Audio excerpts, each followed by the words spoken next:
Episode 4. We've got our first new designee profile, and we're also talking about how chapters can reach out to new designees before they even become one.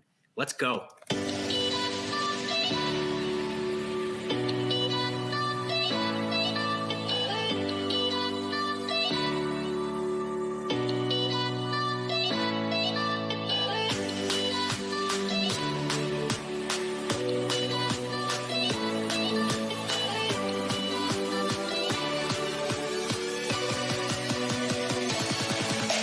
Here we go.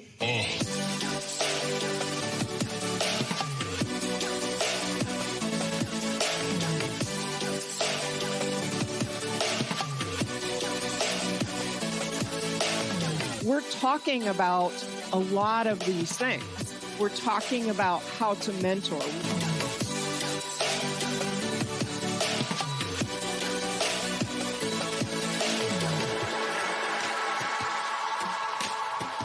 File that under only the best decisions are made after midnight. Right. That's right.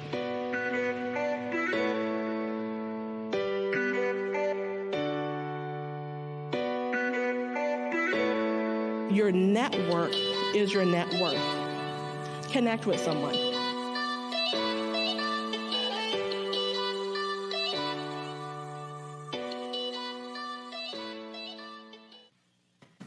All right. In the nature of transparency, I will be making some decisions after midnight today because I am traveling at a conference in Atlantic City. Hopefully they are made well. And I know, Heather, you're in Boston right now, right? Yeah, I'm in Boston in the world of clam chowder. Oh, chowder. I've heard the word chowder so many times around me. I'm like, they really say chowder here. Well, so will you be seeing Miss Coaches this evening for dinner, or yep? Actually, we're gonna catch up if she makes it into town in time. I think we might be able to catch up at the hotel lobby bar. Yeah. Tomorrow. Well, hopefully everything goes well with the Boston Eye Day. I'm really happy to. I'm not going to get to participate, but I'm definitely looking forward to hearing what comes of it. So, in the nature of travel and things like that, our icebreaker for the top of the show here is: what is one thing that you pack or bring with you on a business trip? And it can be a creature comfort. It can be something that's like, productivity and efficiency based. Let's see. Precious, go first. I feel like we're playing like Family Feud. I'm like 100 people said, buzzers, please, Lysol. No, we'll play. For me personally, and this has been, I think I bought it earlier this year, is I have an extended monitor that I can snap onto my laptop. I am blind, and so I have to work off of 2 screens, especially when I'm doing reports or rating or whatever it is that I'm working on. And so it's really pretty slick. It's got like a magnetic thing where it just kind of clips onto the back of my laptop, and then the screen swivels so I can close it. So it just kind of creates like its own shell so that the screen doesn't get scratched. Bought it on Amazon. It was probably my best travel companion, especially if I got to work on the road. Is it so? It's like a single swing arm one, or they also make like a double one too. But I don't know. They do. I don't know if I need like that gaming immersion experience for my policies. I think that like one is enough. You gotta get with the times. We need insurance brokering in the metaverse. That's what we need right now. It might be a little scary to see it, with the 3 monitors going, 2 has been sufficient. And what's really slick is I also have like a little mini PC, which is just the little square that I travel with on occasion, because that's where I keep a lot of my files. Yep. And so I have traveled. There have been occasions where I've just traveled with the box and the monitor. And so the beauty in that setup is TSA doesn't give you any you don't have to pull it out of your bag. Because it's my laptop. Wow! All right. Like that's what I took with me to Inter-Risk, and it was necessary and very helpful. So yep, I had to invest in it. Probably I spent under $300. I can't remember the exact dollar amount, but I just got it on Amazon, and I can't live without it. Little life hack. I love it. A little travel life hack with it. Awesome. Like Boston, what do you got over there? Yeah. I cannot fake a Boston accent. Just so you know. I am from the South, displaced to the North in my life. So I try. But I would say if I'm going to travel for a certain number of days, I always bring like my travel pillow with me because hotel pillows and I don't always get along. But if I'm traveling through O'Hare, which I do pretty frequently considering my location, I got to get me some Garrett's popcorn. Yes. Every single time that I travel through. So I have a tin and a medium bag of the Garrett's mix with me right now. Yeah. And that is just my creature comfort that I shouldn't be eating, but I'm going to eat it. Okay. Absolutely. Now, is that, they have different flavors? I'm not even familiar. I've heard the name. I've never had the pleasure. Cheese and caramel. All right. Okay, it's a cheese and caramel mix. And we're not paid, by the way. We don't get any. Yeah, we don't. Yeah, Garrett gives me no money. Okay, I give all my money to them. Cheese and caramel, and that's their special mix. But they also have like a just a plain buttered variety and everything. And of course, I was rolling through O'Hare pretty early this morning because I rolled out of Bloomington at the first flight at 6 o'clock in the morning. Because if you don't get out of Bloomington at 6, you're not going to get out of Bloomington until later in the evening because flights are always delayed out of there. But I was rolling in and I was standing in the line waiting for my Garrett's because they open at 7. I was wondering what time they open. Yeah. Now they open at 7. They're closed at 7. And I needed my popcorn. That's all I got to say. Cheese and caramel. It's a great mix. Look, ain't nothing wrong with a little breakfast popcorn. That's all I'm saying. It's grain. You're good. All right. So I have a little show and tell here. So this is what I bring with me. It is made by, I think, Belkin. Again, I am not paid by them, and I can't tell you that you should go get this. You can evaluate it for yourself. But this is like a little outlet extender.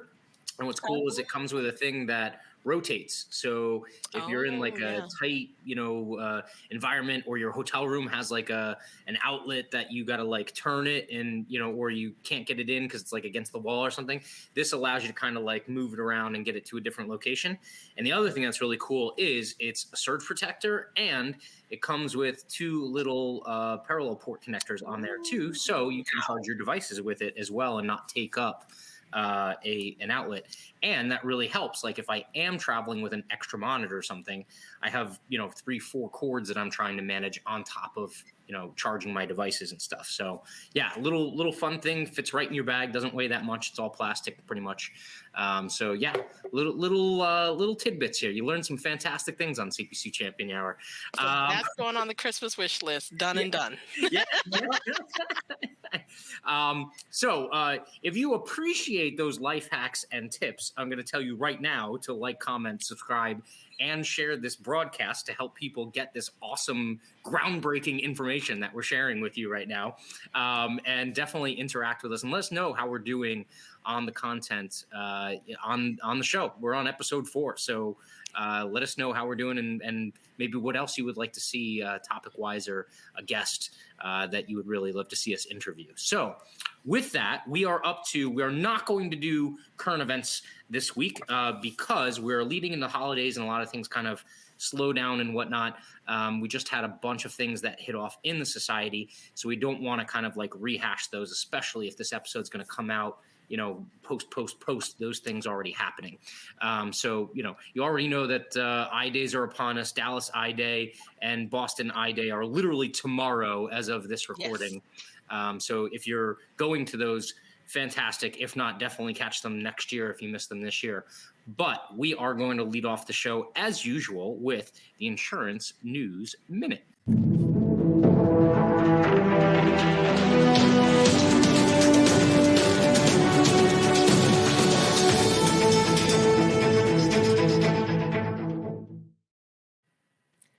Well, Precious, the Insurance News Minute of this week is definitely show me the money. Oh, man, absolutely.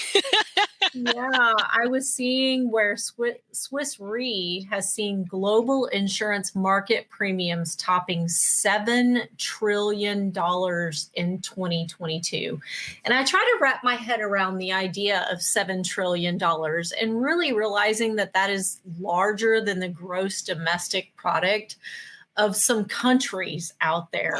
Wow. Insurance is big, big, big business. This Zurich-based reinsurer said its latest Sigma insurance industry study that premiums would exceed 7 trillion by mid next year, not just like the end of next year, but like mid next year. Earlier than that company previously expected in July, and those global premiums will grow by 3.1% in 2022. And what Swiss Re said about this is that it's reflecting risk awareness, increasing demand for protection, and that rate hardening that we have going on right now. You know all about that rate hardening cycle, don't you? Absolutely. Yeah. In the commercial side, it is just, we know that it's cyclical and we've been hoping that it was going to pull out, but with inflation being, what it is right now, and we're seeing that impact all around. I had a discussion earlier today where we were talking about vehicle repairs are taking longer because you're waiting on parts. The access and availability of rental substitutes are down. Used car prices are up. It's everywhere you turn is up. And so when all of these consumer items go up, claims severity increases. It's just a cycle. We're all in the middle of the cycle. And speaking of increases, we're seeing that a lot. The subject of conversation in a lot of circles are focused on the concept of a nuclear verdict, right? We're seeing where claims right out the gate are just swallowing up policy limits. And it's just obvious right on the onset that there's not going to be enough money to go around.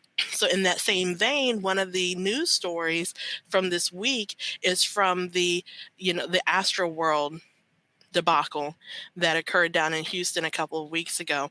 And so TMZ, so granted, consider the source here, has shared and leaked the information that the venue had $26 million of in-force liability coverage. And just earlier this week, I think one of the children that were impacted by this has passed away. And so as the fatality count continues to increase, they've already issued refunds, I believe, to all the participants.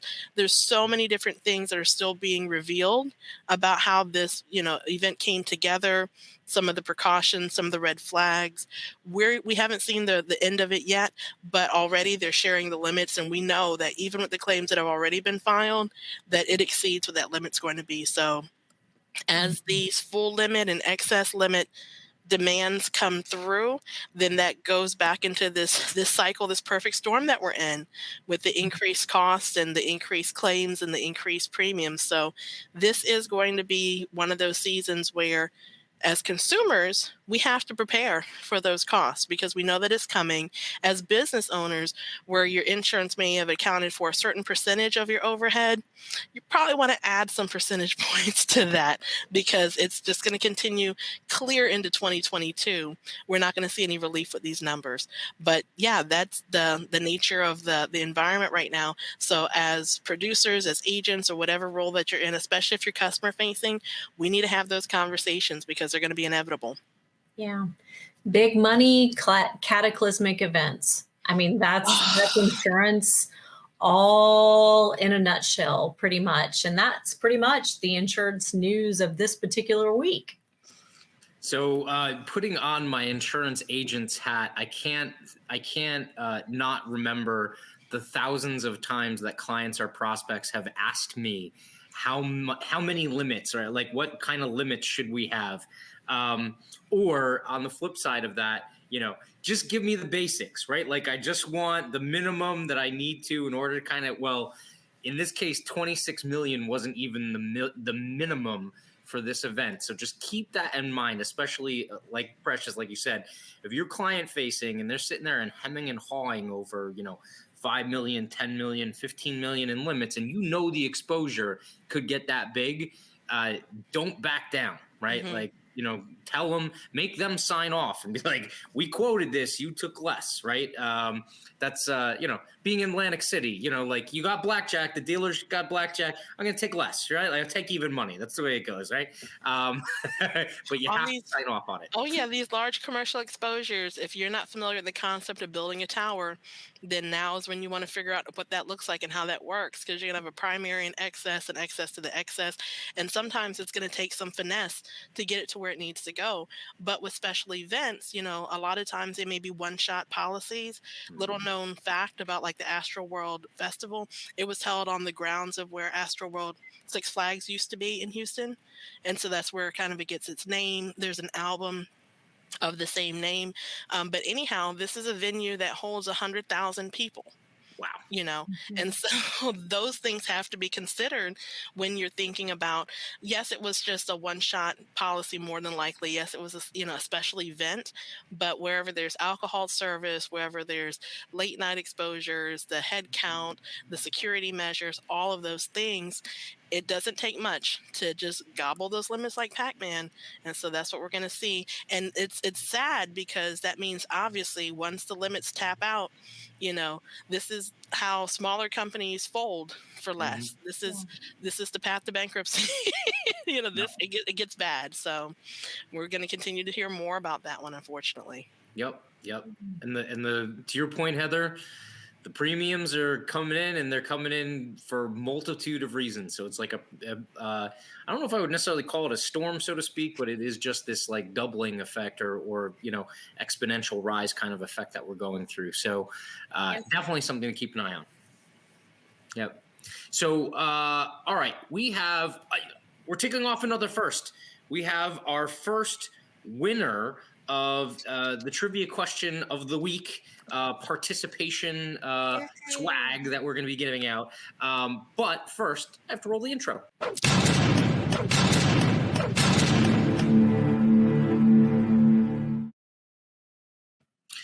All right, so if I can make the graphics work properly here, we have our first winner. So in episode 1, we asked, what does, in Bill Wilson parlance, RTFP mean?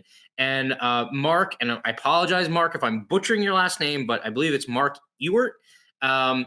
Mark was one of the folks that answered correctly. And if you notice from the back and forth between he and I responded to him in my agency YouTube account, Mark enjoyed the hilarity of the understanding that could be an F word that goes in that blank, but obviously we asked for the PG or G rated version of the interpretation of that anagram, which he knew was to read the full policy. So, Mark, I've reached out to you on LinkedIn. I'm connected to you. We will get your information to the society so that you can get some swag. Good job.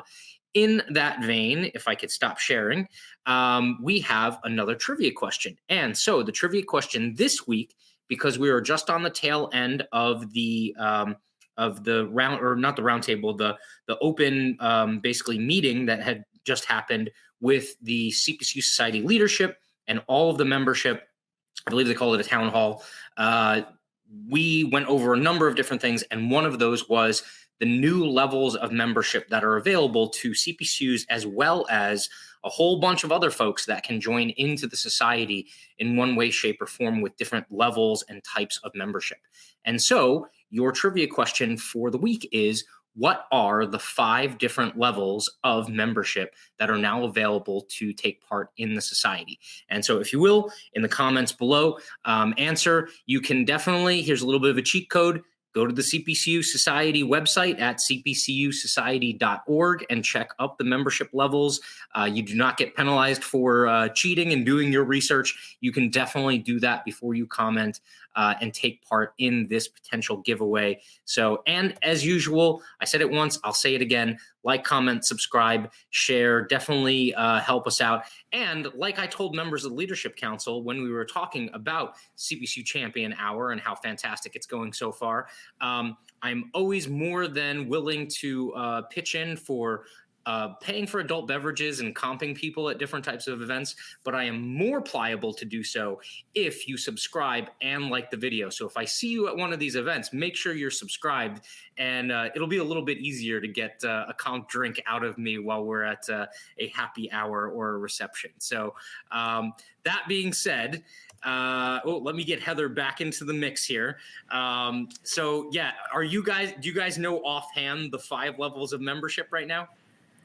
I think I do. Okay. But I just want to call out, there's not 1, there's not 2, there's not 3, there's not 4, there's 5 levels of membership for the CPCU Society now. And oh, by the way, this is my big shout out to every single student out there. If you don't join, you're crazy, okay? Yes. Crazy, because wait, there's more.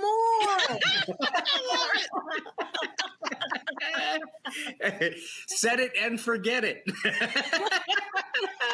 Unfortunately, I don't think there are a lot of millennials that get that reference, but no. I don't know. Maybe they do know who Ron Popeil is. You could Google that too. Maybe that'll be part of the trivia question. For bonus points in the comments, if you can tell me who Ron Popeil was. Oh, the other piece of this, Matt, is the sham wow.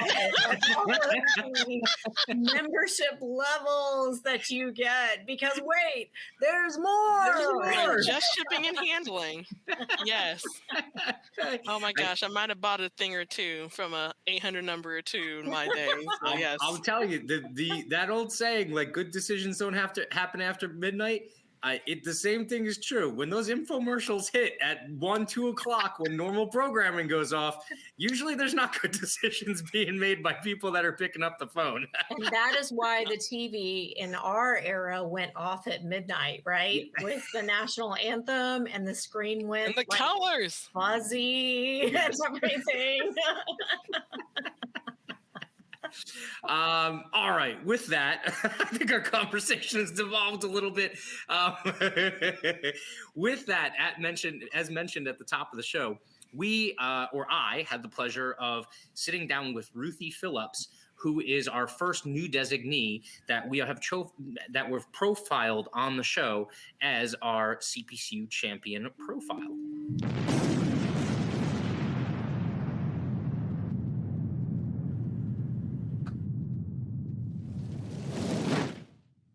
Ruthie, I want to say hello and thank you very much for being our first new designee interviewee on CPCU Champion Hour. Anyone who's not familiar with you, I want to give you 30 seconds, a minute, kind of tell us who you are, what you do, where you work, and kind of just your short little background story. All right, so I live and work in Mississippi. I work at an independent agency in Brookhaven, Mississippi. We are the largest non-owned bank independent agency in Mississippi. Oh, wow. I have been in insurance for about 20 years, and I just got my CPCU this year. But yeah, I do commercial lines. And I also am the licensing coordinator and the CE coordinator. So I teach and write all this in-house CE at our office. Oh, wow. Awesome. And so what kind of before we get into the CPCU designation process, what got you into insurance? Like, do you come from an insurance family, or is it some other course that got you there? I'm one of those that got into it by accident. Okay. Very much by accident. Went to University of Southern Mississippi. I was going to be a teacher, and that just didn't work out. So I'm like, I'm going to take a break from college. I'm not going to go to college and pay for it if I don't know what I want to be. Yep. And my cousin owned a hardware store, so I was working the cash register. And one of our customers was an insurance agent, and he's like, "Hey, I need an office girl. Do you want to come interview?" I said, "Sure. Office is better than retail," and that's how it started. Oh, wow. That's awesome. And so you basically worked the front desk to start, and then I worked moved into the front desk. I ended up leaving that job, and I got a different job for a very small agency. It was husband, wife, and me, and that was it. And so we were probably 70% personal and 30% commercial. But she was she had her CIC designation. So she was very much a proponent of education, but she always was like, you don't need that CPCU, that's company people, you don't need it. So I never worried about that, right? I was getting all these little bitty designations, the API and taking the INS classes, but there's those smaller designations in building up my knowledge. And then, as what has happened to so many small agencies, right, we got purchased. And then I came here to insurance and risk managers. And once I started working here, there were several of the producers that had the designation. I'm like, so this is definitely not just a company designation. Yeah.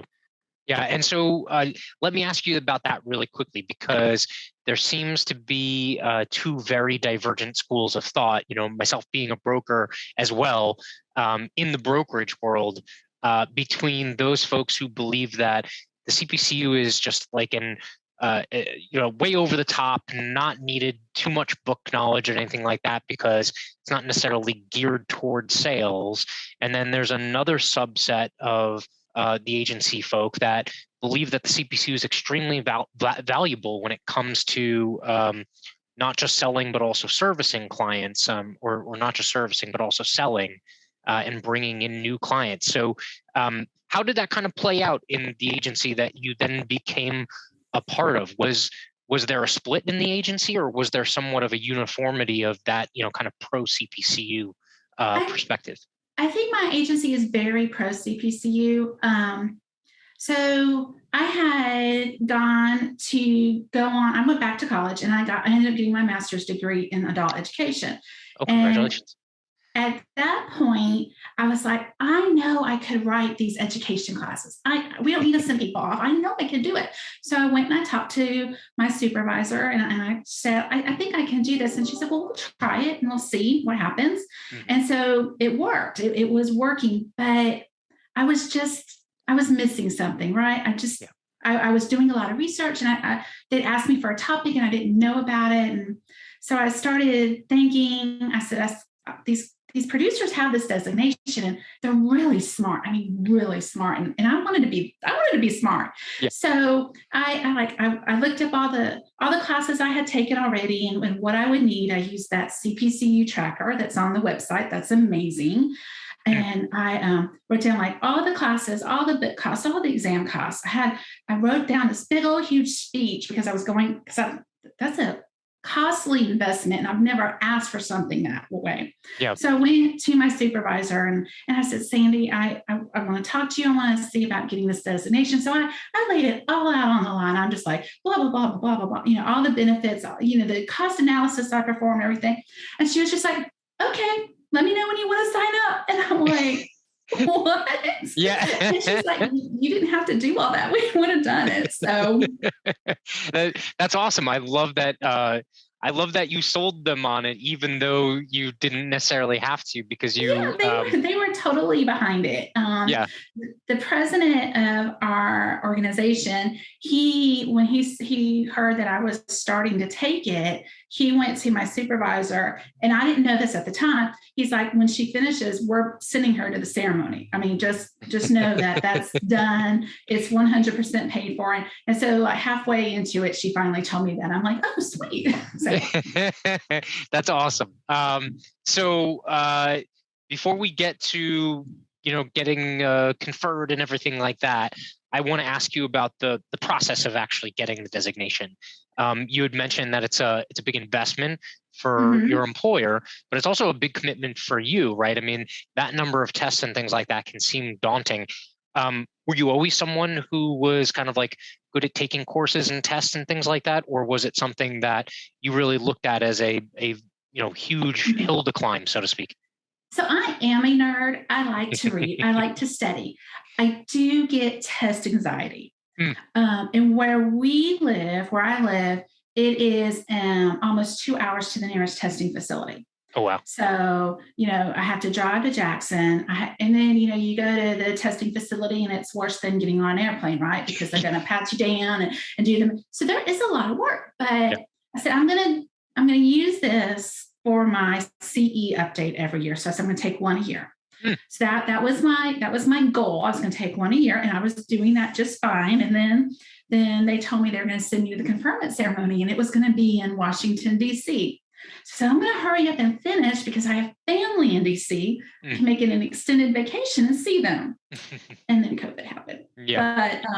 But it was a commitment. Like I would say, okay, I'm going to do one chapter a week. And I had to have that motivation to keep going because it's a lot. And then, you take the practice test and it's like, oh, easy peasy. And then it's like, sometimes it wasn't. And then there's, 540 and it's just a whole nother mess. Yeah. It is funny. A lot of people find 540 to be the test, right? Like where the successful are separated from the unsuccessful, right? But what's also interesting is not ubiquitous, right? Like there's a bunch of people that feel that way, and then there's a bunch of other people that it was 520, or it was even one of the elective courses that they decided to challenge themselves. That was like the real challenge, which is always fun to ask people. Let me ask you a little bit about your kind of like your ritual. You had mentioned it's really important to have that kind of piecewise, or that that habit of doing it. Did you set your test date like when you started each course, or was it something where you made that progress and then set your test date closer to when you knew you were going to kind of finish ingesting the material? That's a great question. So for me, what was easiest for me was when I ordered the materials, I ordered the test. Because if I didn't have an end goal, then I would just keep putting it off. But if I knew I was testing on the 15th or the 13th or whatever, I had a plan. And then I could backtrack and see how much I needed to study when. Because, I would read a chapter, I would take the practice test. If I did get on it, I would move on. If I didn't, I would review and until I got like a 70, 80 on the practice chapter test. And then I would go on to the next chapter. And then once it was all over, I could take the complete practice test. And in the meantime, I'm using that Smart app all the time because that's the best invention ever. $10. You could be in line at McDonald's and answering questions or wherever. I mean, I loved it because I was doing that all the time. My mom would be like, quit playing on your phone. I'm like, no, I'm working really. I love that. That's I actually when I went and did my designation, I didn't have the Smart app available to me. I kind of wish that I had, now that I've heard so many people have positive reviews for it. So but I don't think I was necessarily at a disadvantage or anything like that. It was just a difference of what was available at the time. But I love the fact that you were I did exactly the same thing. When I ordered my testing materials, I set my test date because I knew that was a date that I was going to defend and make sure to work toward that date, as opposed to some kind of open-ended endless black hole where I might not ever get to the end of it, right? So I love to hear that. What was your beverage of choice when you were studying? Was there a single? Was Are you a caffeine person or? Yes, it's Diet Coke and Twizzlers. Oh wow! Okay. You have to have both of them. Yeah. And yeah. What flavor Twizzlers? When I had too much Diet Coke, when I had too much caffeine, I would go for the Smart water because it says it's smart. So it must make you more smart. I don't know, but that's what I told myself. So, are you a Diet Coke? Are you a strawberry Twizzlers, a chocolate Twizzlers, black licorice Twizzlers? What's your favorite? You got to go with the strawberry, just the regular strawberry Twizzlers, and yeah, it's fun. Like everyone has their kind of like, again, their ritual, right? So like mine was always, I studied at Barnes & Noble, and at their coffee shop, they serve, Starbucks coffee. So they would have my latte waiting for me when I got there every single Saturday was when I did all of my studying. So that was my go-to, was, just a pretty much straight up shot of espresso into my veins in order to keep me going. that's good. You have to have that routine, whatever it is. You have to have a dedicated space that you're going to study in, that you know you're not going to be distracted. Like I would stay at my office after hours and study, because if I got home, then I have all the home stuff at home that would bother me. Yep. Right. So I would be up here. I wouldn't have any distractions, and it was my time, and it was, I could focus straight on the material. Yeah, definitely. How did you find the prep material and the sample test questions in terms of like difficulty compared to the actual exam itself? Were they about the same, or was there a difference? I think that they were about the same. I think I tell anybody that's studying for a test, you have to take the practice test, because you have to know how they word their questions. They're not going to be the same exact questions, but how they're going to be worded. You know, everything is true except this, or which of these is the most correct. I mean, you have to get the feel for how those test questions are written. Yep. So I think those practice tests are very important, and the Institute does a good job. For me, they were about the same. I would say on 540, I wish there would have been more math. I mean, watch out now. not more math on the test itself, but more math practice questions. Yes. Because the other problem with the practice questions, and this is why the SMART app is so good, once you start taking the practice exams that are available online, there's only so many questions that get cycled through. Right. So you're like, oh yeah, wait, I remember that one. That one's, 5,000 or whatever, because you've answered it 6 different times. Yep. I wish there was just a little bit more math. Not on the test. We can take less off the test. That would be okay. I concur. And that's coming from someone who went to engineering school. They can cut out, some math if they want. What was your celebration, like your personal celebration, when you finished the final exam and you knew you were going to get your designation? Was there something specifically that you did or you did with your family in order to recognize it? So I 540 was my last one, okay. And I took it 3 times. Okay. So the first time when I was not successful, I was just like, okay, I failed it. I totally failed it. I wasn't prepared. That math got me. So I went to my supervisor. I said, I failed. What do I need to do? Because I've never failed one before. And she's like, just reschedule it, reschedule it. So they paid for my retake. So the second time, I only missed it by just a few questions. And then I was mad. I was mad at myself, right? Because I'm like, and I knew what questions it was. I was like, I read that one wrong. So the third time when I took the exam, I was going to take it on a Sunday afternoon.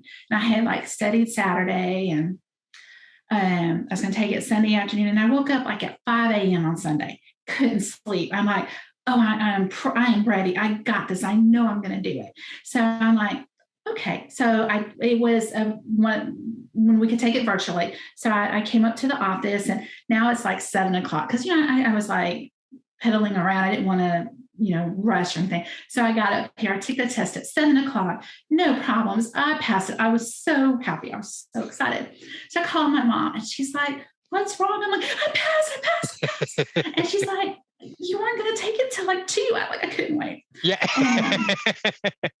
She's like, well, you can't, because you can't call your boss because it's Sunday morning. It's too early. I'm like, I know.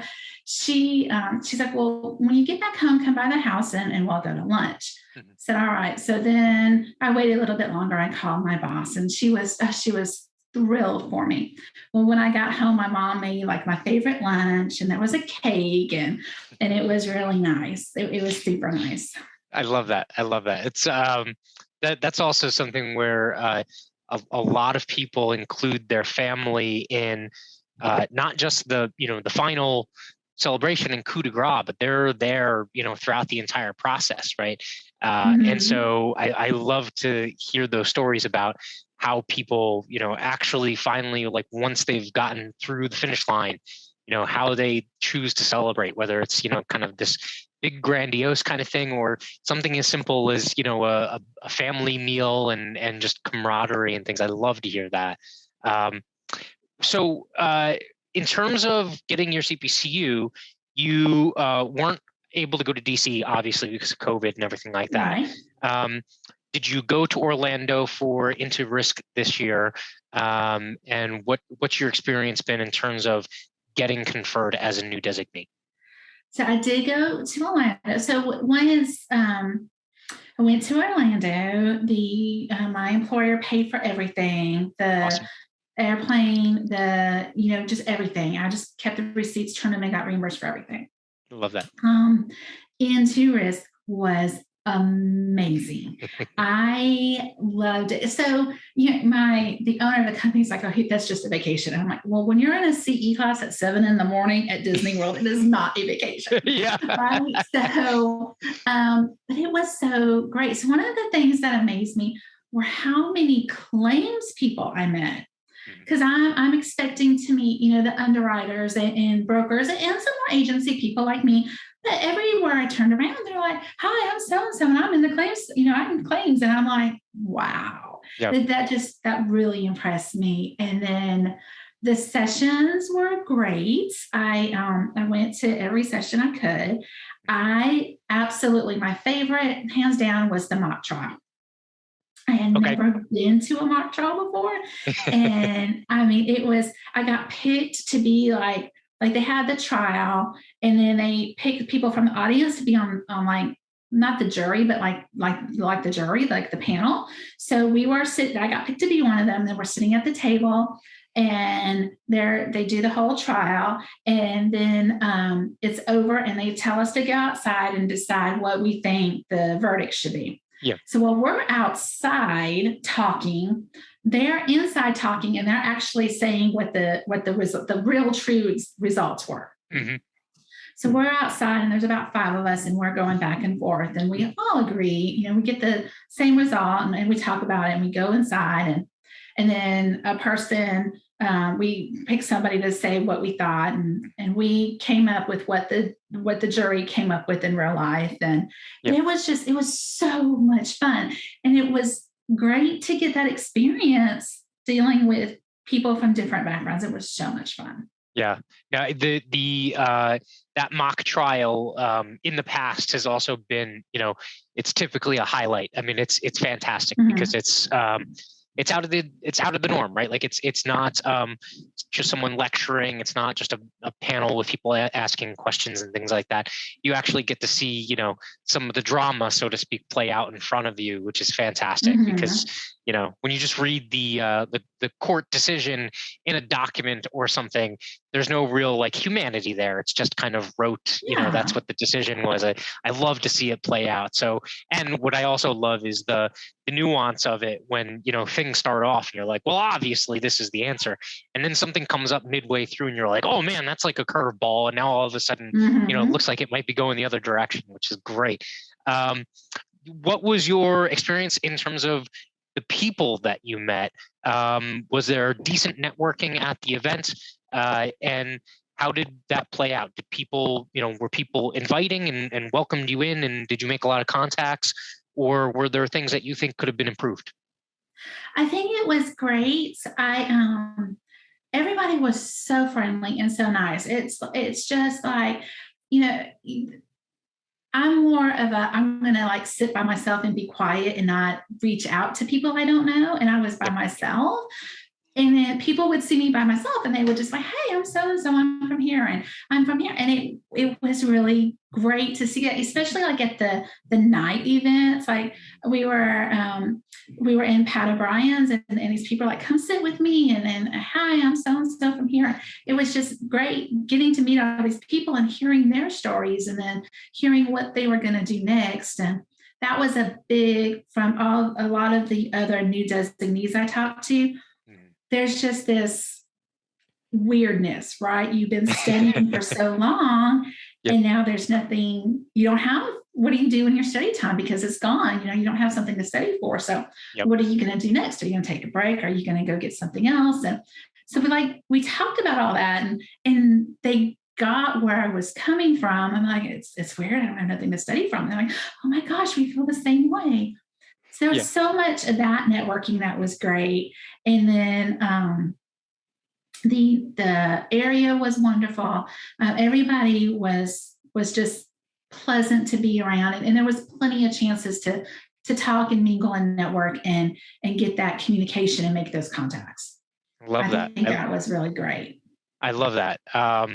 Yeah, that's one of the things that I relish the most. It's the knowledge and everything it's absolutely fantastic. It's top notch, and it improves your profession. For me, it's always about the people, because you make those connections, and the people end up becoming extremely valuable resources too, to bounce ideas off of, and not just commiserate with, but also grow your profession and your standing within your profession in the future, which I love. So I love to hear that. And I love the fact that you were welcomed in. And I think I would impart this to a lot of new designees. When you're there, it's not like a good old boys club or like a cliquish kind of like, people love just being with other CPCUs. Like CPCUs love being with other CPCUs and other people in the insurance industry. And there's typically just, ping-ponging. People just go back and forth between all these different groups and meetings and stuff like that. And there's so much crossover. I mean, it's like the anti-high school vibe, I think is what I would put it to. But go ahead. So at one point I was going down the hall, and I'm not even going to try to say her last name, but Sharon, the president. Coaches, yes. Yes. She was there, and she like, hi, how are you doing? Are you having fun? What are you? I mean, just like, oh my gosh, she's talking to me. But she was like that with everybody. I mean, everybody was so friendly, and it didn't matter who they were or where they were or what their title was. I mean, everybody was just absolutely welcoming and just there, ready to talk to you, ready to answer questions. And that was great. I love to hear that. Let me just ask you about your local chapter. Have you been involved in your local chapter, and were they involved at all in your process of getting your CPCU, or is that something that is something that you're planning to do a little bit more of in the future? I think it's going to be something I'm planning to do in the future. During COVID, I got on the mailing list, so I was invited to the Zoom meetings. So I did go to those. That's good. And then they've started back their in-person meetings, but their in-person meetings are now an hour and a half away, and that's just tough. A lot to do for me, but I would love to get involved. I know they are having for a Christmas lunch program for all the new designees, and I got invited to that. So I thought that was really nice. The only regret, while I was in Florida, all the chapters are having meetups. They're going to dinner or they're meeting for breakfast. And I'm like, oh, I wish I knew some Mississippi people so I could, go track them down. But that was probably the only negative I had. Okay. And it's not even a negative, right? If I would have reached out to somebody and said, hey, I'm going, but I just didn't. And I wish I would have. Well, so that's a good reminder. So not just to put your chapter under the microscope or anything like that, but to put all chapters under the microscope. The chapter should be reaching out to new designees, whether they're at the end of their new designee journey and getting their designation, or if they're still in the middle of it. Chapter should be reaching out, saying, how can I help, and offering resources and being welcoming. And it sounds like they did what they could with the circumstances surrounding COVID, which again, all of us have been kind of scrambling to make sense of what life looks like after all of that has kind of been all the upheaval, and then trying to rebuild everything in a different way has been pretty much the biggest hurdle that most of us have had to deal with professionally and personally during the last year and a half. Yeah, if I would have reached out and been like, hey, I'm stuck on this, can you help me? They would have picked up the phone, they would have called. I did ask a lot of people in my office, the other CPCs in my office, and like, what does this mean? Explain this to me in English. And then Even the president of our company, who's not a CPCU but is incredibly smart, he jokes. He's like, I don't need to get it. You got it, so I don't need to do it, right? I would say, I don't understand this. It's right in your wheelhouse. Explain this to me so I can understand it. And he would. So I think that for people who are on the path, they've got to be able to feel comfortable to reach out, even if it may be somebody that they don't know, or even like on the Facebook group, hey, I'm stuck on this question or whatever. Yeah. They say the answer is this. I think you just have to be able to get out of that comfort zone and ask for help if you need it. That's a really good point. Let me ask you about the future, not just in the local chapter, but was there anything that piqued your interest when you were at InterRisk in terms of getting involved in, say, like the larger society in general, whether it be, interest groups or committees or any of the other initiatives that are going on right now?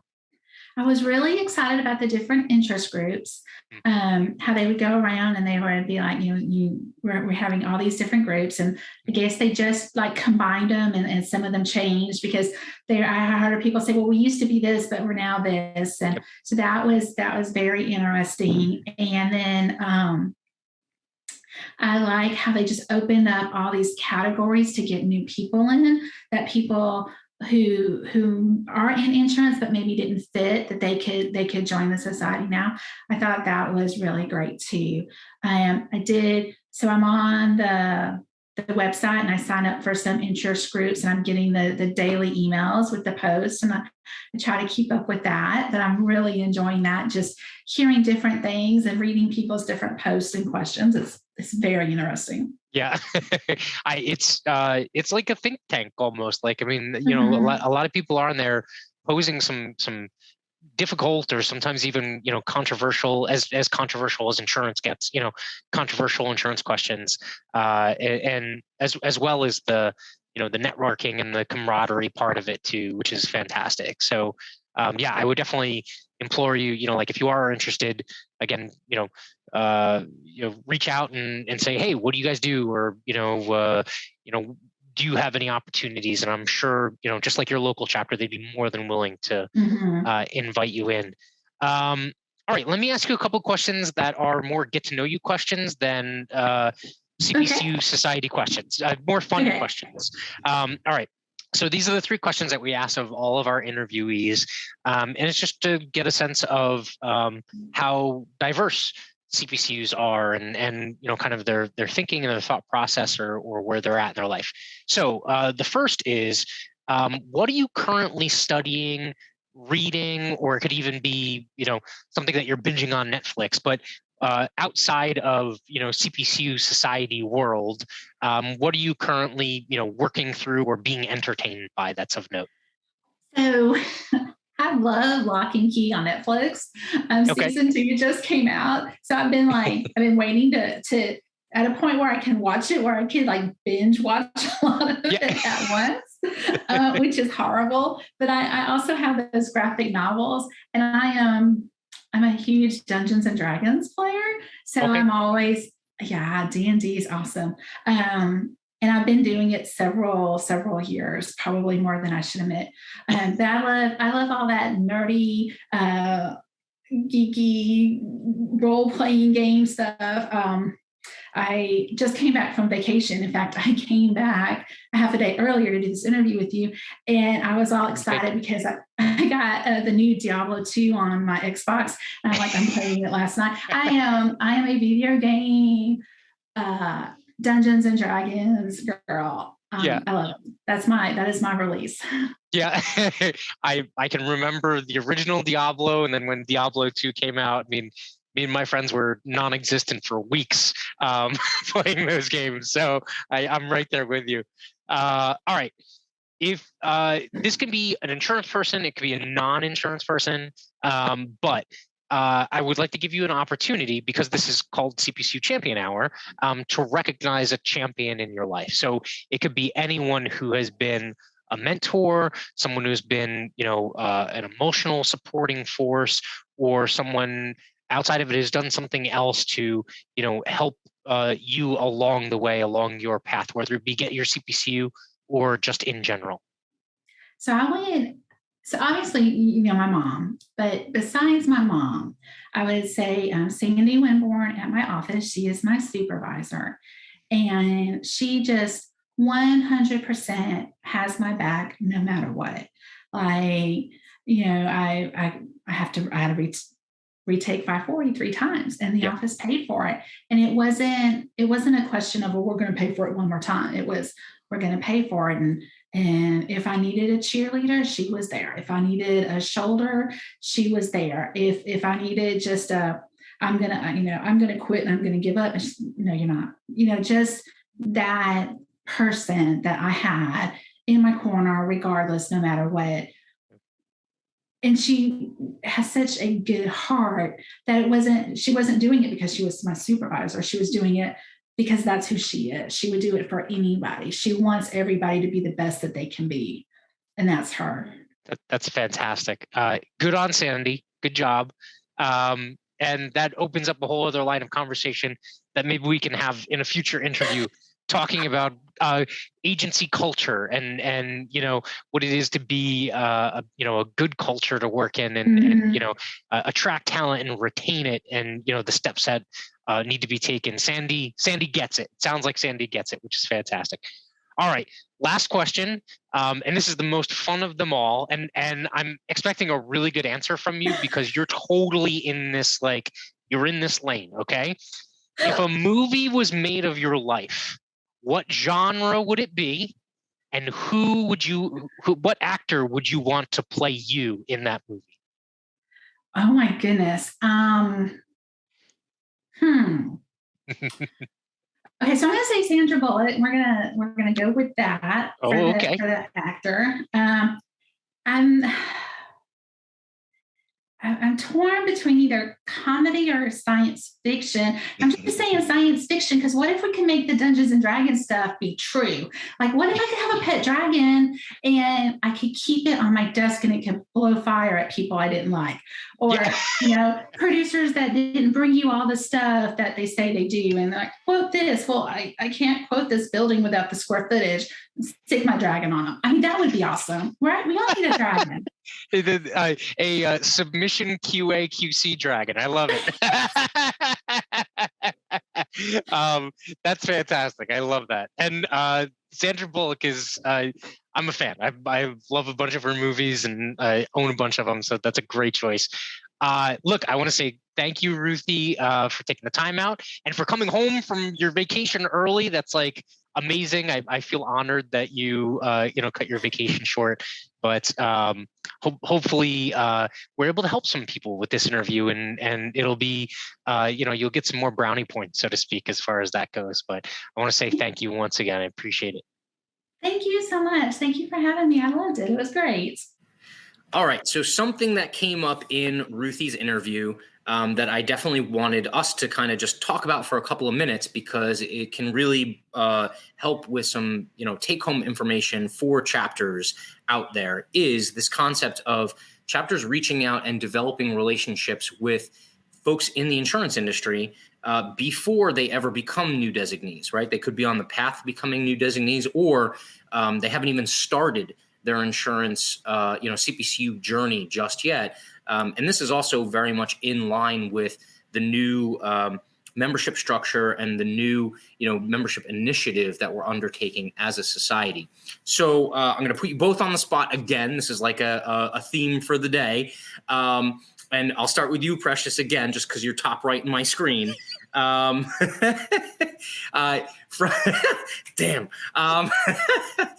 your perspective, what is one or two best practices that chapters can employ in order to really bridge that gap and start building that relationship before, that conferment ceremony or I-Day? That's usually that first main point of contact with new designees.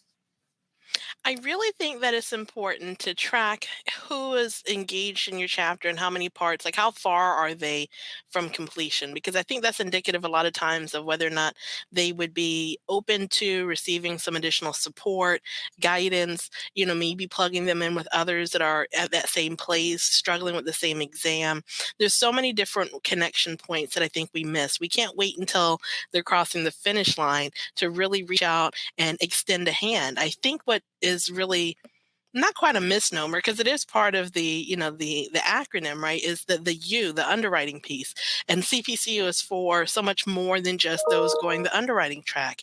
And so to connect with not only the ones who are maybe in pursuit, but to encourage them to share this opportunity with others in their department, with others within their circles of influence, have them invite a colleague to one of the events, whether it's virtual or in person.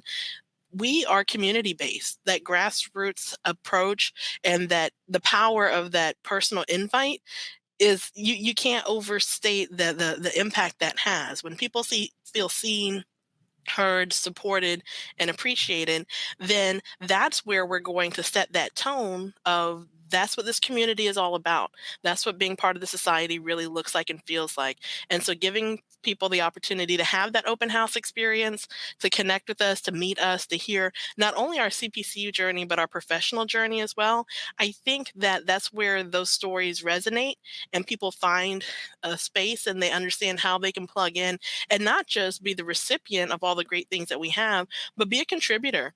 How do I show up? How do I add my expertise, my experience to this melting pot, and help the next person also achieve what they've set out to do? So it's really not underestimating those personal connections. Depending on where your chapter is, if you have a GIS chapter that's within your city, then that's also another great connection point of how we can get in front of these risk management and insurance students and encourage them that after they graduate, once they've made it and fulfilled the experience requirement, because that is something we have to be mindful of, that we still have to have the requisite amount of experience, before you go into the matriculation, but nevertheless, to let them know that this is something to aim for so they can put it on your plan, whether it's your 2, 3, 5 year plan.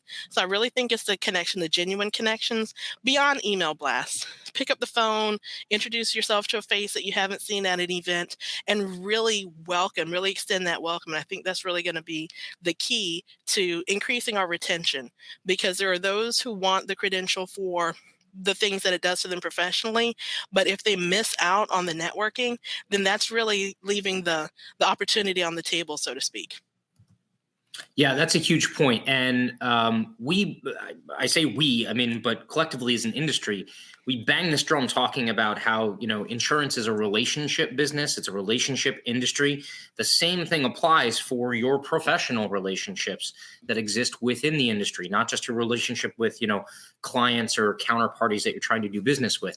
And so because of, that outgrowth should exist in how we operate as chapters as well, and reach out and yes, I wish I could put up a hallelujah gif or something like that, because email is a convenient way to keep people informed and connect with people, but it is not a personable mechanism, especially if it's that first engagement or if it's the first couple of engagements that are really going to steer that person's relationship with the chapter or with the chapter leaders that are trying to get them involved and get them inspired to be a part of it. And then also like I said before, if they haven't even started their CPCU journey, to really kind of, help them move in that direction and be inspired and not feel like they're being, pushed in that direction, but actually want to go in that direction. So that's huge. Any points on that, Heather? And then what would you say is one of your best practices or 2 best practices that you think chapters can deploy? Oh, we got you on mute. That personal connection piece is huge. I can't overstate the power of personal connection. I think it was Jill McCook, our previous CPCU president, who stated it's a power of one.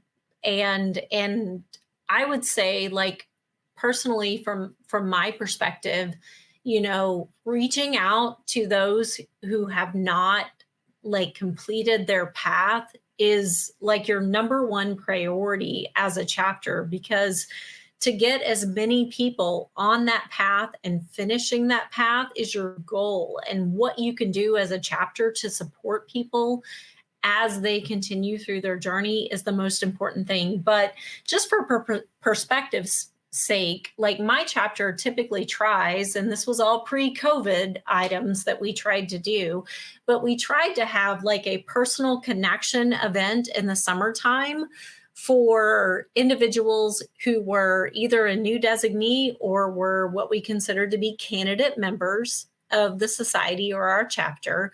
And we would host it at a fun venue, just have some layback time. There's a couple of wineries that are around the area in Illinois. By the way, I don't recommend that you drink their wine. But they have like band events, like they bring in live bands during the summertime, and we would bring in the new designees as well as the candidate members and many members of our chapter as well, to be able to just build that sense of camaraderie, to say, hey, we would love for you to just be able to be a part of what it is that we do. In addition to that, chapters, don't be afraid of considering having candidate members as part of your committees or as part of your committee chair roles within the chapter. The reason being is because they're going to bring like incredibly fresh and new ideas to what your chapter can do to be able to engage their community. And I know that Spencer and the entire society is working very hard to try to develop that support connection network that happens for people as they're along the path towards their CPCU. And with all those 5 different options that you can have to be a member of the CPCU Society today, it to me, that's the shift in the focus that we really needed as a society to be able to help people along this journey, which for many people is incredibly difficult. We have life happening, we have crazy things happening, we have interruptions in our study, we have all those things. And if chapters can figure out a way to be able to engage and be a part of those candidate members' lives outside of that email, like you said, Matt, on a regular basis, that's the way that you're going to make that human connection with people, to be able to help them to understand what it is that their chapter is all about and why it is that they want to go ahead and complete this designation. Yeah. So first thing off the bat, I would like to say, Illinois wineries, I will drink your wine. I'm non-discriminating as far as that goes. I mean, it might be the last bottle popped at the end of the night, but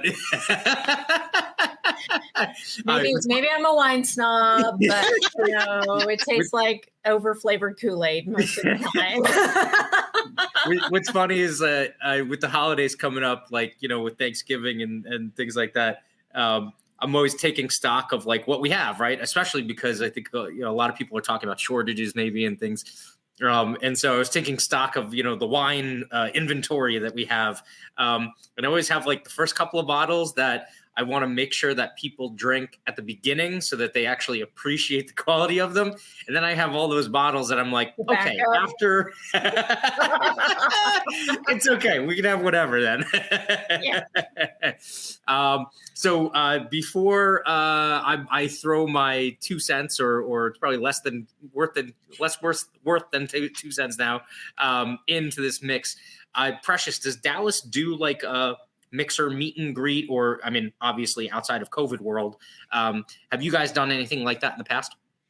We have, we've had different events, very much to in the same vein that sounds like Central Illinois and other chapters have employed. We have different opportunities that we have curated where we connect with the college campuses. Here in the Dallas area, we have the UTD, the University of Texas at Dallas, and we also have UNT, the University of North Texas, that have pretty substantial GIS chapters. And so we have been invited to, sit on panels, kind of day in a life. There's some internships that a lot of the employers down here participate in, and we try to use those as connection points too. So any opportunity we have to start a conversation, invite someone someone to a luncheon. We've raffled, free tickets when we were doing our in-person lunches so that they could get that immersion experience again, surround themselves, sit at a table, hear the chatter, really tap in. We've struggled with being able to replicate that environment virtually, which is probably why we have lifted the cost from all of our virtual events. So we have not yet charged for any of our virtual events because we do want it to be freely accessible for those. We want to drive value for the members that we have, but then we also want to have the opportunity to allow others to come in and experience, what we have to offer. So it's a challenging season still as we roll into, I've stopped keeping up with the months. I feel like it's incarceration. I had little, notches at first. Month 20 or whatever we're in, I don't know. But nevertheless, we have to continue to innovate, because if we don't, stop pushing towards it, then our pipeline is going to dry up. So we want to make sure we're constantly in front of folks and letting them know that we're making changes to be more inclusive, to open up the doors, and to really support the journey, the experience, and all the above. Yeah. And Awesome. to tag into that, Precious, I think that chapters as a whole, and this is just me speaking off the cuff here, okay, chapters as a whole could tap into each other more. Mm-hmm. We have really strong, growing, thriving chapters out there that can support this candidate group in a different way. It's going to look different than what we have seen in the past, okay? Because we're not living in that world anymore. And strong, thriving chapters out there can really exercise their muscle at this time to reach out and help that community, and then partner with other strong chapters to Absolutely. say, hey, what is your best practices? How can we better support communities in Dallas, communities in Illinois, communities in Jersey, communities in California, of people who are on this journey to try to get their CPCU designation, and they don't know where to go to get support. And I'll just give a huge shout out to that Facebook community out there, Matt. That CPCU candidates community is fantastic. It's very active. They are very active, and they're constantly pushing each other to get to the journey, get the journey completed.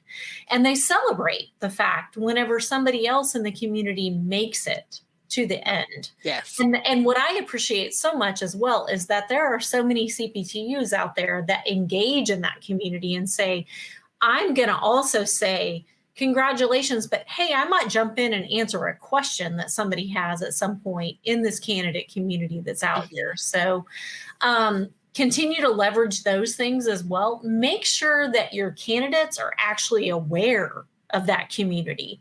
Because there may be people out there on the CPCU journey who are like, what? There's a Facebook community that can help me with questions about things that I might have, or figuring out where I need to, source material from to be able to get through these tests. It's incredible what that community has done to help to support those who are on the journey right now. I agree. Oh, yeah. So what's funny is this is we're mind melding here. You completely set up my point going into this. So, the check's in the mail. So I believe the line from Top Gun is, this is a very target rich environment.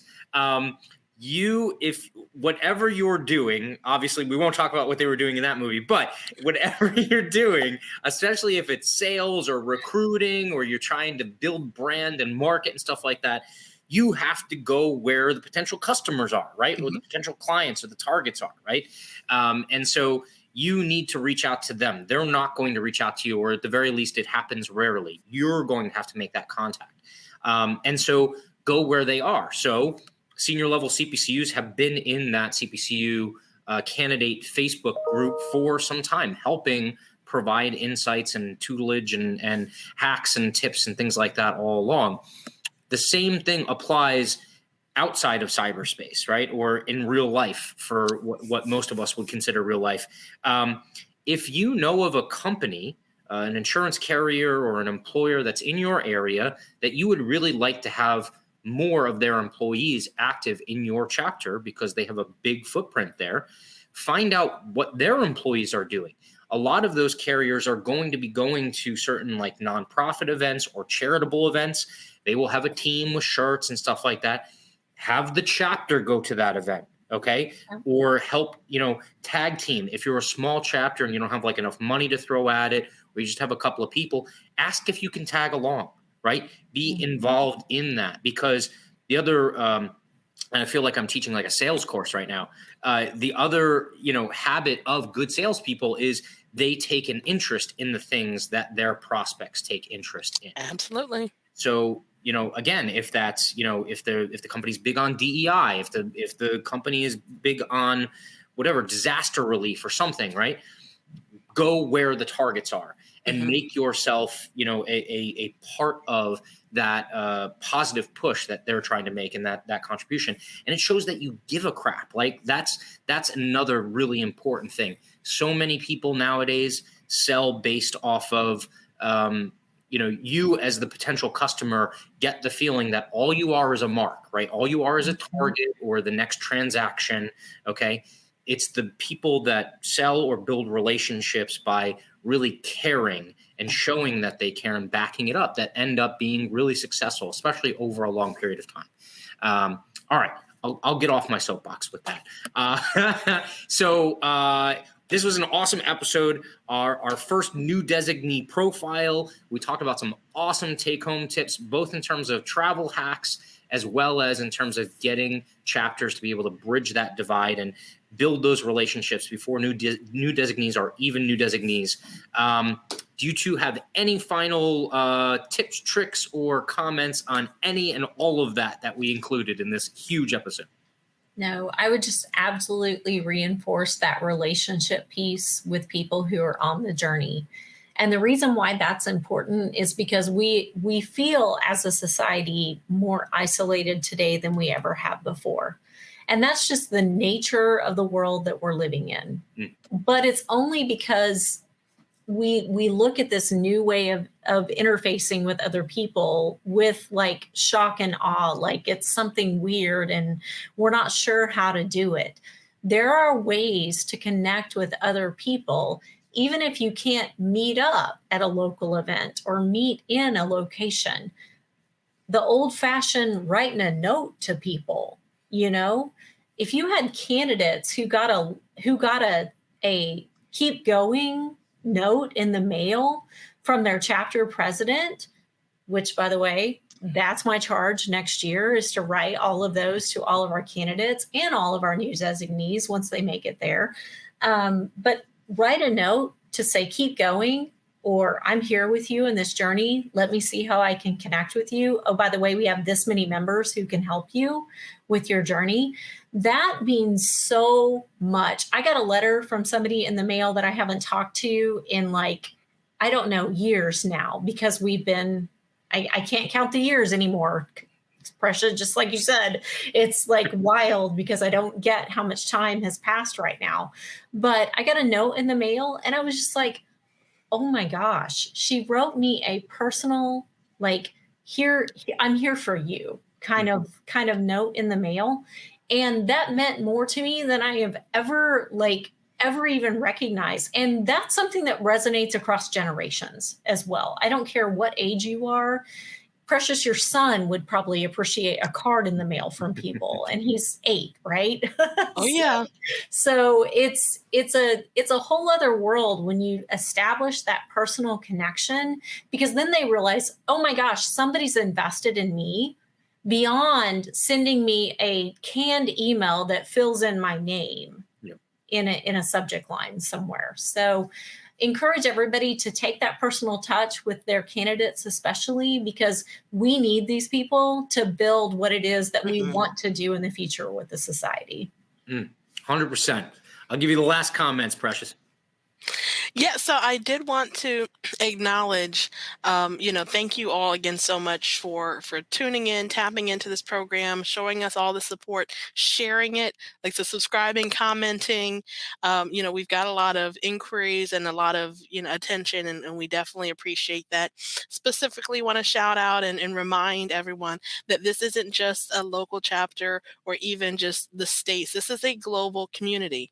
You have the opportunity to tap in and to connect with someone and expand your exposure to the entire insurance ecosystem.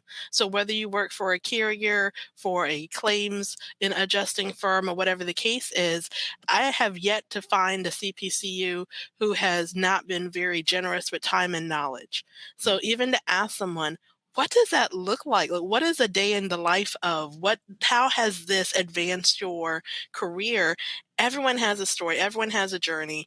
And I think that the more we're able to understand what motivates, then we can also have a better approach on how to encourage. Because some folks, it might have been the conferment hello class of 2016, like Hawaii might have been the driving force with that. For others, it may have been promotion opportunities. We also, not to overlook, we have a groundswell of entrepreneurs that are CPCUs, either ones that became entrepreneurs after obtaining their designation and have taken this in order to start their consulting firm, start their agency, or whatever they did with that. So that is like a calling card. It's almost like the pass that you get, that you now have direct access to connect with someone and say, hey, as a fellow CPCU, I'm just curious. I'm thinking about pivoting and maybe changing what I do. Can we grab some coffee? Can I send you a Zoom link? And again, I have not found anyone who has been a closed door about that. So I think that's kind of also one of those hidden benefits we don't talk a lot about, is that this is a chance to break your silo. You don't have to be pinned to your geographic location or to whatever part of the corner of the industry where you sit. You now have a connection across the board. So getting outside of the box, finding those ways to connect, that's what this is all about. And that's what's going to continue to drive the pipeline that continues to allow us to grow, where we can, set out and conquer the missions that we have in front of us. Because there's a huge hill to climb, and it's going to take everyone telling the story and extending that.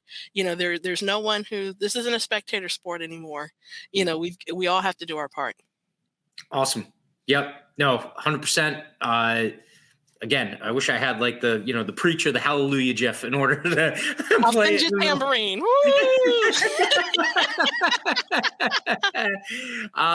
With that, that's episode 4. So thank you for joining us, and we will continue trying to help you expand and move outside of your silo as well with CPCU Champion Hour. So with that, peace, champions. I think these videos are brilliant, and I'm sure you will like them too. Please like, comment, and subscribe, and don't forget to click the notification bell.